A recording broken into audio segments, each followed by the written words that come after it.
Welcome to our channel. Today we how to configure Trino for federated queries across warehouses, full guide step by step clearly. To configure Trino for federated queries across warehouses, start by installing Trino on your system. Download the latest version of Trino from the official website. Unzip the downloaded file and navigate to the Trino directory. Before proceeding, verify the Java version installed on your machine. Trino requires Java 11 or higher to function properly. Next, create a configuration directory for Trino.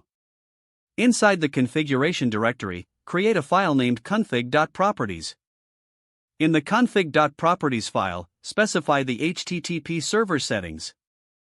Set the HTTP server.http.port property to your desired port number.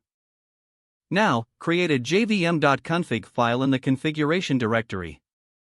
In the jvm.config file, define the required Java options for Trino.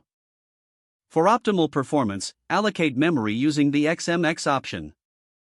Next, configure the connector properties for each warehouse you'll query. Create a directory called catalog. Inside the catalog directory, create a properties file for each data source. Name each properties file with the corresponding warehouse name. For example, if the warehouse is labeled Warehouse 1, name the file warehouse1.properties.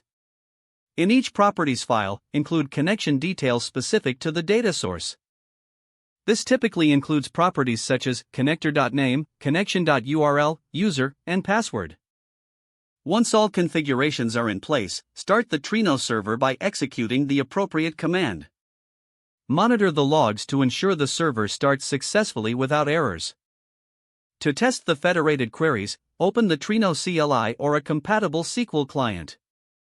Connect to the Trino server using the configured hostname and port. Write a sample query to check data from different warehouses in a single request. Ensure your SQL syntax correctly specifies the table sources from each warehouse. Run the query and observe the results for any discrepancies. If the query executes successfully, your configuration is working as intended. For troubleshooting, review the server logs for any connection or configuration issues. Don't forget to like this video and subscribe to our channel for more step-by-step tech guides.